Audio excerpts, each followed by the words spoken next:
Hello everyone and welcome from beautiful Tenerife, one of the Canary Islands. Today I'm going to fly Edelweiss Air from Tenerife South, which is the bigger of the two airports, all the way to Zurich, and I'd like to invite you to join me on that trip.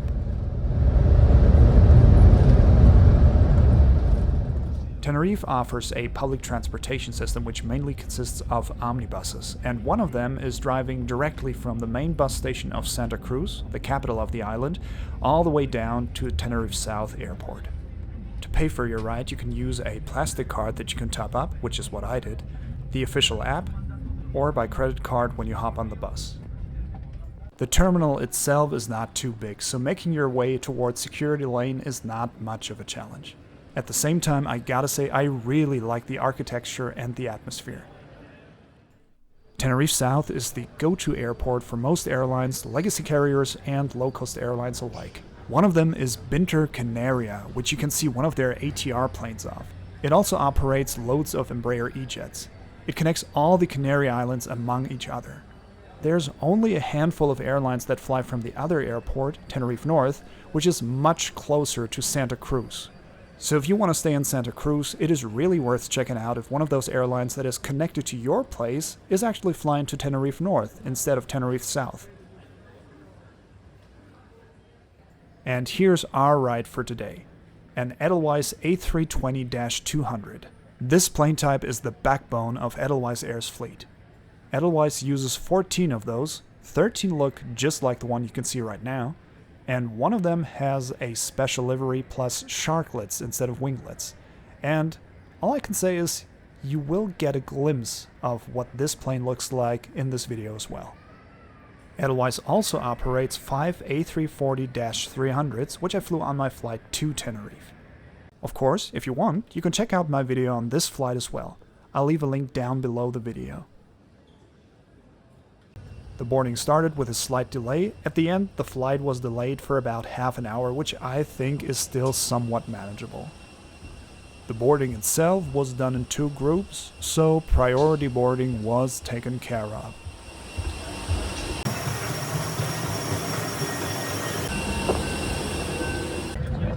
Lads and gents, here we are inside the airplane in row 11, which is one of the 2 emergency exit rows. My seat for today is 11 Alpha. Being an exit row seat, it of course offers a massive amount of legroom for myself, and for reference, I am about 186 centimeters tall, which is roughly 6'2". The seat itself features a literature pocket containing safety instructions, an onboard magazine, and an in-flight shopping catalog. Oh, and also a seat pocket. Last but not least, there's also a standard issue tray table, which appeared to be very sturdy. As you can spot on the underside of that table, there's also an in-flight entertainment system I'll be covering later on. Alright, time for pushback, baby. And while tension's building up, I think I need to talk a little about my seat reservation on this flight. To understand the following, you might need the info that Edelweiss is one of only 2 airlines that are part of the Lufthansa group that has a separate booking system. The other one is Eurowings, and you can tell by the fact that you have 2 separate booking codes. Although both systems are connected to each other, not every piece of data is synchronized between the 2 systems. That led to the confusing situation that I first purchased my exit row seat via the Edelweiss webpage, but I wasn't able to see that seat purchase in the online itinerary. After a few days, I contacted Edelweiss, and their first statement was that they can't see any seat reservation in the system. And long story short, because I booked the flight via Lufthansa, I went onto their webpage, successfully paid for the seat so that I was able to actually see the seat in the online itinerary myself, then contacted Edelweiss again just to ask whether I'm now booked on 2 seats simultaneously. They then told me I'm actually booked on seat 11 Alpha as I originally intended, and they sent me another confirmation. So what do we learn from that? Although I wasn't able to see my seat reservation, the initial confirmation sent by Edelweiss was actually correct. It is just a little unfortunate that the first Edelweiss agent who replied to my form added a little confusion by telling me that it didn't went through, which apparently wasn't the case. You know, small mistakes like this happen, and I'm not really mad because at the end of the day it worked fine. As you can see, I'm sitting on the seat that I intended to sit on. I just wanted to tell you the story just in case something of that kind is gonna happen to you. Anyway, let's get ready for departure.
About half an hour into the flight, the crew started handing out those goldfish pretzel snacks alongside a drink of choice. I went for a Diet Coke. The pretzel snack didn't only come in the shape of a fish, as we all know, but also in the shape of an Edelweiss flower head, which is what gives the airline its name. That's damn cool.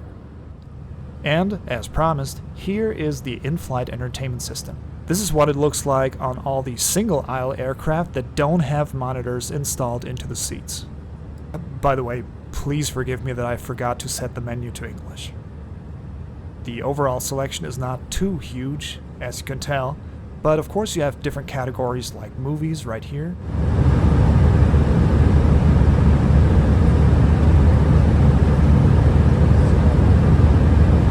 TV shows, and as seen here, documentaries.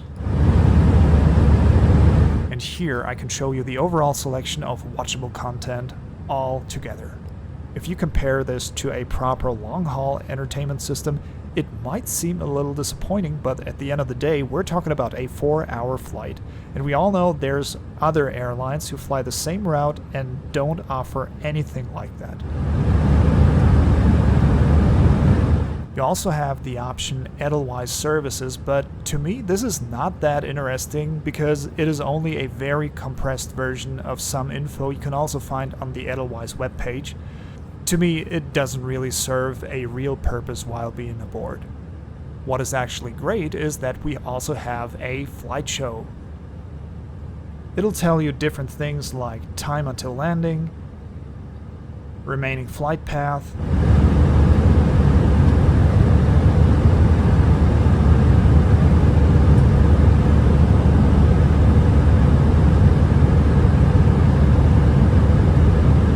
some other info about today's flight, and of course the real-time flight map. I always love watching this, and if it seems like the system is not very responsive, don't you worry, this is just during the initial load. After that, everything went very smooth.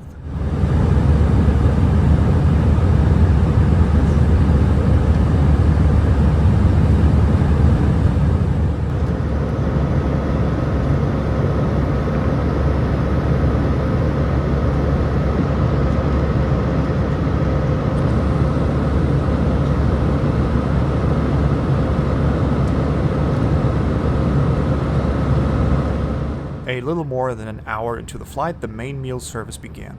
It included this mystery lunchbox alongside a warm slice of baguette plus a piece of butter and a drink of choice. Apparently, at this time of the day, only a cold meal will be provided. It contained a noodle salad with deep fried onions on top, a piece of cherry crumb cake, and a small paper bag that contained wooden cutlery and a napkin.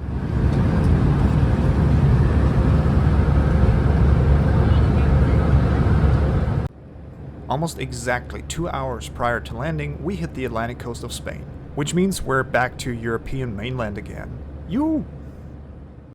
And of course, I didn't forget that I told you I'll show you what the special A320 livery looks like, and, well, here it is.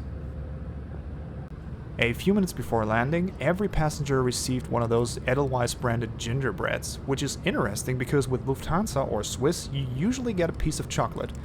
But I mean, why not? So here are my overall thoughts. I think this was a very pleasant medium-haul economy experience.